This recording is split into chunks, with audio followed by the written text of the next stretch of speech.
14. Forgotten most handsome hunks of old Hollywood. If looks guaranteed legacy, this video wouldn't exist. We're pulling back 14 names the posters promised and history misplaced, romance leads, TV doctors, and the wild card at numero 1 that always starts an argument. You'll see how timing beat talent and how one role can both make and bury a career. Call your numero 1 now and keep score as we count down. Numero 14. Ron Melendez. The soap hunk who was everywhere until he wasn't. You knew the face before you knew the name. Clean cut, trustworthy, the kind of leading man daytime TV used when a close-up had to carry the scene. He popped up in hospital corridors, cliffside beach houses, and living room dramas that ran forever. The jawline did a lot of work. So did the steady eyes. He was the boyfriend you root for. Ayo, the husband who keeps the secret. The neighbor who might save the day. Then, the tone of television changed. Scruff beat polish, trouble beat nice, casting swung toward unpredictable men with a little storm behind the smile. Ron's reliability, once a ticket, became a box. He kept working, but the spotlight nudged sideways. Magazines stopped calling. The roles got shorter. That's how careers fade here, not with noise, but with a quiet, we went another way. If handsome and steady could stall in a single season, then mystery should have cut through. So the next man wore it like cologne and still watched the moment slip. Numero 13. Stephen Shellen. The handsome enigma people can't place. He had that cool, unreadable presence, cheekbones, a watchful stillness, and a voice that sounded like it knew more than it said. You'd spot him in a prestige drama or thriller, doing the quiet work that makes the lead look better. In A River Runs Through It, he felt like the third headline, even when the credits didn't say so. He wasn't the loudest man in the frame. He was the one your eye kept returning to. Here's the twist. Settle doesn't always sell. The 90s rewarded extremes, wisecracking charm or big volatile energy. Shellen played in the spaces between, too thoughtful for teen idol posters, too handsome for pure character roles. That's a narrow lane. And when the phones rang, they asked for someone like him more often than they asked for him. The result is a face people remember and a name they reach for and miss by an inch. If mystery and restraint couldn't break the ceiling, then maybe swagger could. So the next pick arrived with model looks, MTV heat, and a plan to turn pretty into punchlines. Numero 2, Simon Rex, the MTV Pretty Boy, who pivoted to cult comedy. He started as a face, symmetry you could measure, a grin made for magazine gloss. MTV put a mic in his hand and the camera did the rest. Modeling followed, and for a minute, the plan looked simple. Take the posters, cash the teen crush checks, slide into leading man roles. Then, he zagged. Instead of safe rom-coms, he leaned into absurd, self-mocking comedy, willing to look ridiculous, even.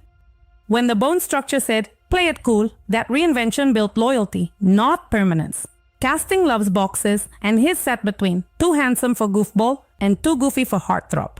The result was recognition without the anchor role. Everyone knows the face, fewer can name the film. Years later, the long game makes sense. A guy who survived the 90s pretty boy trap by turning it inside out. It didn't keep him on every billboard, but it kept him interesting. If flipping the image buys longevity, then wholesome familiarity should have been a sure bet. So the next slot goes to a man whose smile sold an entire era of television before the culture wanted grit. Numero 1. John Davidson, the smiling idol of variety TV America. Before TV chased edge, it chased charm. And he had it by the armful. The hair was impeccable. But the tux fit like good manners, and the voice could glide from easy pop to Vegas polish without breaking a sweat. He wasn't just on television, he hosted it, the kind of presence families trusted to fill an hour between dinner and the late news. For a while, that smile was a weekly ritual. He was the safe crush, the man your mother liked and your father couldn't object to. Then, the floor moved, it faded, then talk got sharper, drama got darker, and nice was suddenly a liability. Davidson didn't stumble, though the format underneath him did. Audiences migrated to grit and satire, and the perfectly pressed leading man felt like yesterday's headline. He kept working, concerts, guest shots, anything that still rewarded polish, but the center of the dial had shifted. Fame didn't slam the door, it quietly changed the lock.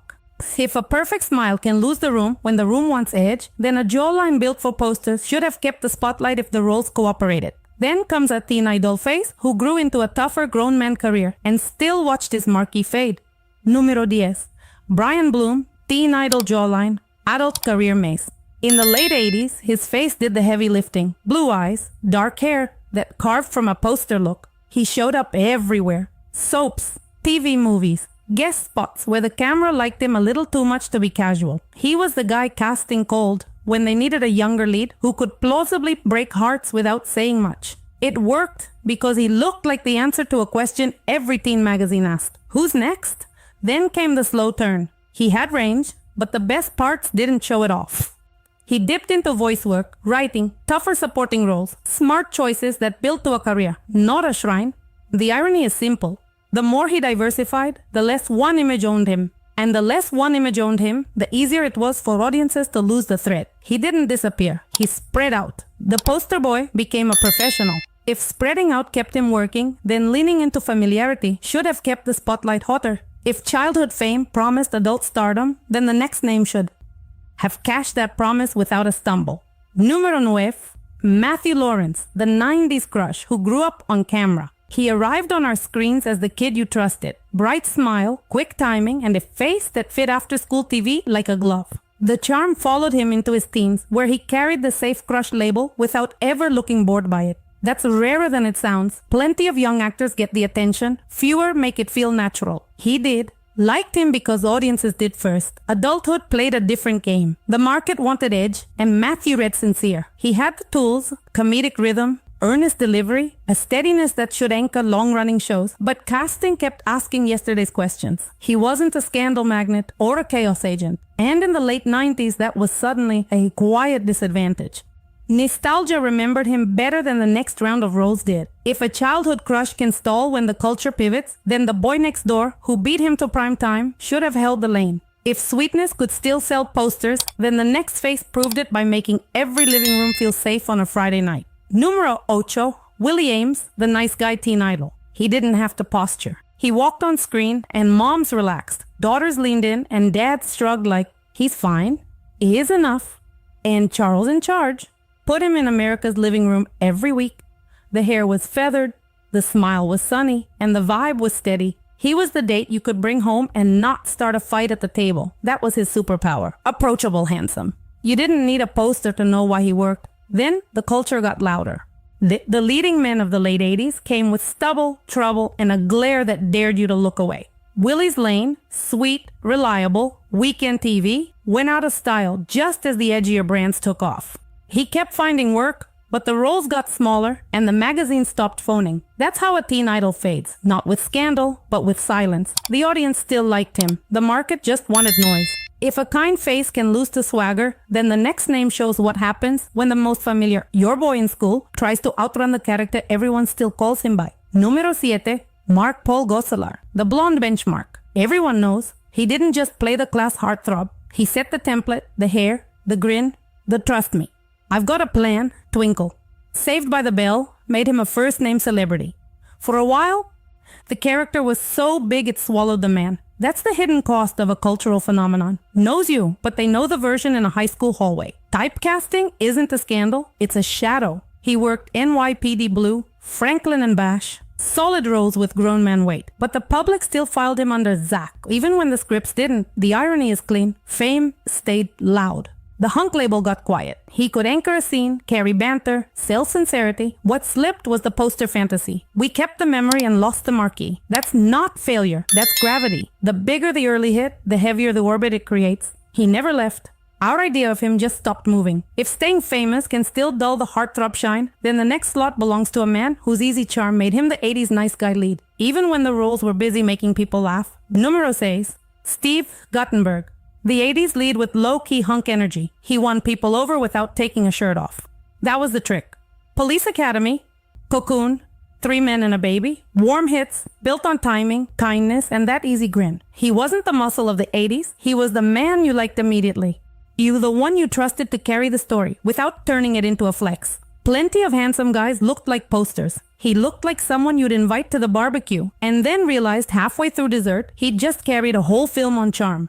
But when the decade shifted, the market wanted edges, darker comedies, hotter danger. The nice guy lead felt old-fashioned overnight. He kept working. Stage, TV, character turns. But the crush part of the job got quieter. That's the way it goes with certain stars. Maybe the audience still smiles when they see him. They just don't build movies around that smile anymore. If likability made the 80s feel safe, then pure poster boy voltage should have ruled the same era. And the next name did exactly that. right down to the camera-ready face everyone remembers. Número 5. Matt Latanzi. The 80s dreamboat with pop culture gravity. Some faces arrive camera-ready. His did. Athletic, relaxed, sunshine in the eyes. The kind of look that sells a dance number before the music starts. He moved like a leading man, even when the part was small. The tabloids noticed first, then the teen mags, and suddenly he had the kind of visibility that makes casting directors take a second look.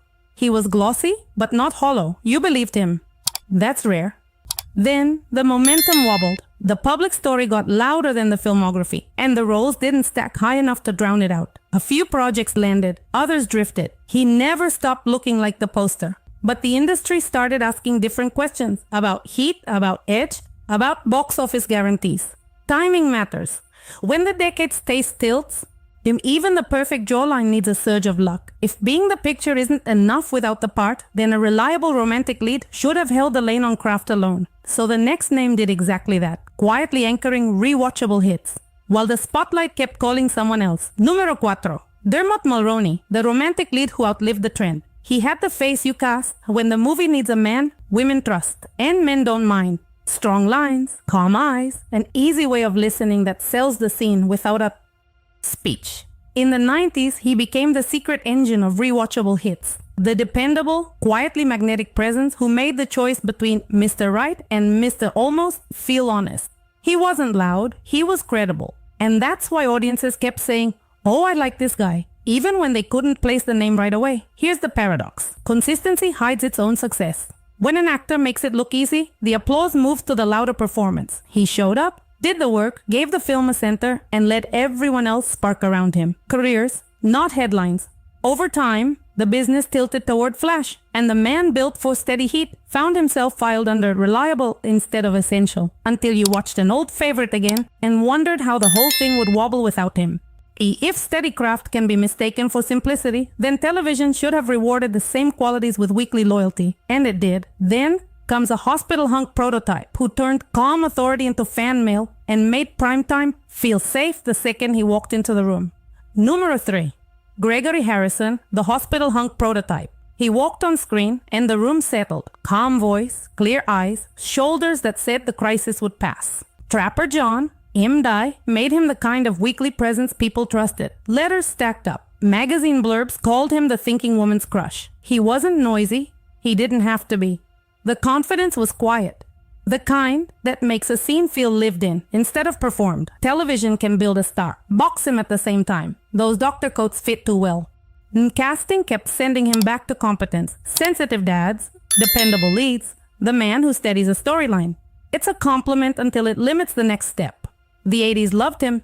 Syndication kept the memory warm. But when the industry pivoted to darker heroes and sharper edges, the good man with gravity read as yesterday's center. Familiarity stayed. Fireworks moved on. If TV could make a household crush out of composure, then fashion could mint a headline with a single photograph. And our next name did exactly that, turning model heat into leading man presence before most actors even got their first close-up. Número 2. Travis Fimmel, the model who became a leading man. Before the dialogue, there was the face. A single ad turned him from anonymous farm kid into a billboard event. Bone structure you could balance a glass on, or eyes that made photographers greedy. The modeling hype came first, but the surprise was how quickly he learned to hold a frame, not just decorate it. Early roles hinted at weight. Later ones proved it. He didn't push. He studied scenes, let silence work, and made you lean in to see what he wasn't saying. The path wasn't straight. Pretty can be a trap. And casting loves to keep beautiful men at the door marked, "Look, don't talk." He took the longer road, smaller parts, tougher edges, work that sanded the gloss. Somewhere along the way, the pinup became a presence. You noticed shoulders, sure, but you stayed for the stillness and the flicker of humor that shows up when a man knows exactly how handsome he is and chooses not to coast on it. If a model can outgrow the poster and earn the close-up, then the final slot belongs to a dark horse heartthrob, whose mystery does the talking, and who might start an argument in your comments the moment we say his name. Número 1. Michael Sanda, the dark horse heartthrob. Every countdown needs a wild card. The name that makes people pause, squint, and say, "Wait, wasn't he the one from..." That's the power here. The look was camera ready. Athletic build, calm eyes, the kind of presence that reads as leading man even when the role doesn't. You could drop him into a beach scene, a hallway confrontation, or a slow burn romance. And the frame would make sense. Some actors chase moments. He photographed like a moment waiting to happen. Why didn't it? Timing mostly. Near-miss roles, projects that felt like springboards and turned into side roads, a couple of credits that played well on TV nights, then vanished in the rerun fog. The face lingered. The titles didn't. That's how a "Who is he?" becomes a cult favorite instead of a household name. Familiar enough to spark arguments, elusive enough to keep them going. For a list about forgotten hunks, that mystery is jet fuel. He's not the loudest story. He's the one you want to revisit, frame by frame, to figure out what almost was, why we forgot the faces we once knew. Funny how memory works. We keep the posters and lose the names. We remember the hair, the grin, the way a man held a doorway or a steering wheel. And we forget which show wrapped around the moment. Tonight wasn't about crowning a best actor. It was about admitting how television and movies move on, how taste shifts from clean cut to rough edge, from safe to stormy, and how a good-looking, steady presence can slip off the marquee while we're still quoting scenes. If there's a pattern, it isn't failure, it's timing. The roles change, the audience ages, and the industry asks new questions that the old answers can't satisfy. Some of these men kept working quietly, some pivoted, a few chose a different life, but the reason we can still picture them years later without a credit list in front of us means they did what stars are supposed to do. They stuck to our eyes. Your turn. Who did we miss? Which name hit you hardest? If you could hand one of these men a role today, who gets it and what kind of part? Drop your pick in the comments and tell us why. If you like to remember them, we'll keep digging. Western heartthrobs, forgotten TV doctors, uncredited movie cowboys, the men the camera loved before the culture moved the goalposts.